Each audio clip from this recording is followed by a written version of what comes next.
नमस्कार प्रिय मित्रों।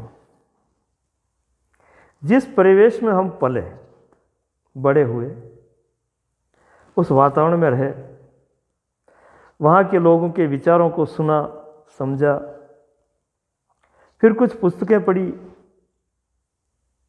कुछ घटनाएं हमारे साथ घटी, कुछ चीज़ें हम बार बार दोहराते रहे। ये सब चीज़ें मस्तिष्क में आकर के जमा होती रही और जमा होने के बाद में हम चाहे कितनी भी जोर लगा दें, वो निकलने का नाम ही नहीं लेती। एक कब्जा कर लिया उन्होंने, हमें बांध दिया, हमारी एक अलग ही तरह की छवि बन गई। हम अपने आप को वही समझने लगे जो हमने सुना और मस्तिष्क में बिठाया। उसी को जीवन पर ढोते हुए हम चलते रहते हैं और उसको हटाने के लिए या कोई नई दिशा बताने के लिए कोई निर्देश भी करता है, इशारा भी करता है, तो हम उस पर बौखला जाते हैं, गुस्सा करते हैं, उसको कहते हैं नहीं तुम गलत है, मैं सही हूँ। अब उसको इतना सही मान लिया है कि उसको निकालने के लिए भी वो राजी नहीं है। बड़ी विडंबना है मनुष्य के साथ में। अब नया कैसे सीखेगा वो? सवाल ही नहीं। बस वो पुराना जो भराव है उसी को दोहराता रहेगा, पुनरावृत्ति करता रहेगा, उस मान्यता को ऐसी पकड़ लेगा कि जैसे उसी की धरोहर हो, उससे हटने का नाम ही नहीं लेगा। एक किस्सा सुनाता हूँ मैं आपको, बड़ा मज़ेदार किस्सा है वो।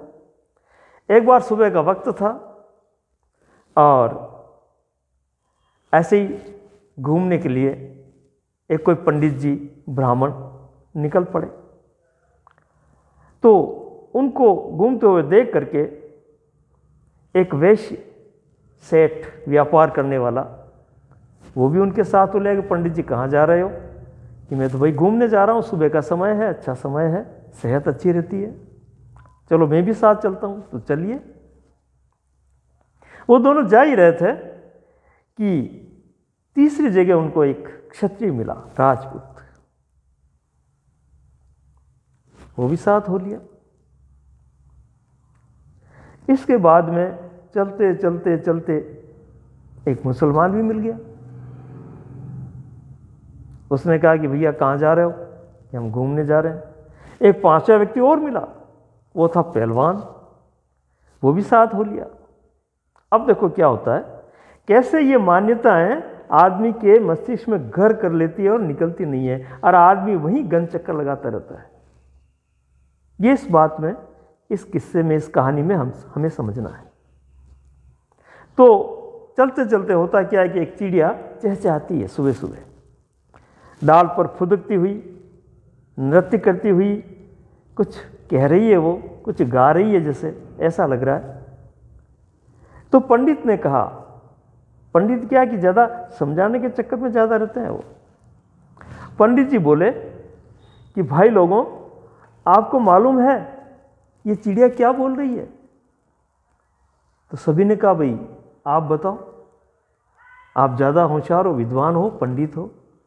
उन्होंने कहा कि इसकी भाषा में समझता हूँ, और ये बोल रही है कि राम लखन दशरथ, राम लखन दशरथ। चलो, सबने सुन लिया और आगे चलते रहे। लेकिन जो मान्यता की वृत्तियां हैं वो चुप नहीं रहती है, वो कुछ न कुछ कहे बिना रहती नहीं है, उनको चैन नहीं होता है। तभी बीच में जो है बोल उठा वैश्य, बनिया, व्यापार करने वाला सेठ। वो कहने लगा नहीं पंडित जी चुप रहो, आप जो समझ रहे हो वो गलत समझ रहे हो। ये चिड़िया राम लखन दशरथ नहीं कह रही है। तो पंडित जी ने पूछा फिर क्या कह रही है? तो उसने बताया कि ये कह रही है कि हल्दी धनिया अदरक, हल्दी धनिया अदरक, ऐसा बोल रही है ये। फिर जो है सब चुप हो गए। फिर थोड़ा आगे चले, आगे चले तो मुल्ला ने कहा कि भाई ये तो लोग जो है अपनी अपनी बात कर रहे हैं और मुझे जो सुनाई दे रहा है, मुझे जो महसूस हो रहा है, वो मुझे कहना चाहिए। उसने कहा कि तुम दोनों झूठ हो, चिड़िया जो कह रही है वो ये बात कह रही है और वो बात ही सही है। सभी ने कहा बोलो भाई, मुल्ला जी आप बताओ। तो मुल्ला ने कहा ये बोल रही है अल्लाह मुल्ला हजरत, अल्लाह मुल्ला हजरत। कितनी विडंबना की बात है, बड़ा माहौल चल रहा है। ये मान्यताएं ने इतना घर कर लिया है कि सब अपनी बात पर टिके हुए, इसीलिए भेद है, इसीलिए अलगाव है, इसलिए मतांतर है, विरोध है और लड़ाई झगड़े हैं।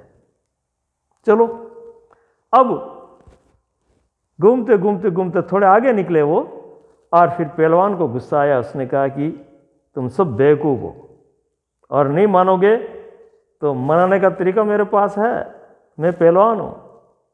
ये चिड़िया जो कह रही है वो मैं समझता हूँ, तुम नहीं समझते हो।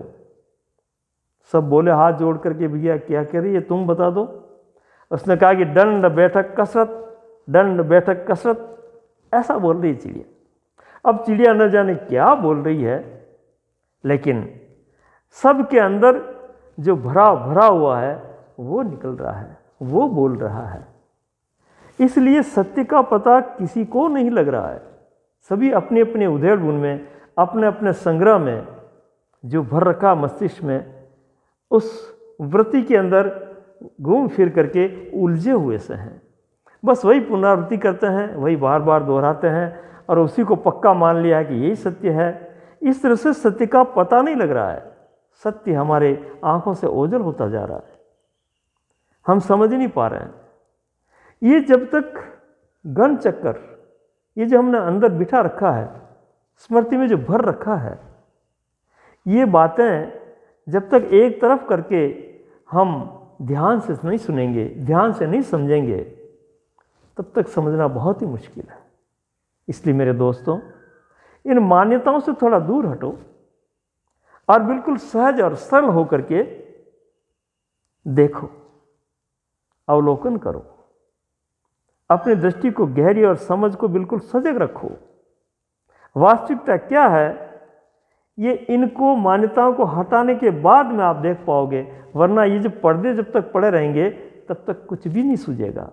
सिर्फ इसी की धुन चलेगी और उसी धुन में हम पूरी जीवन बेकार व्यतीत कर देंगे।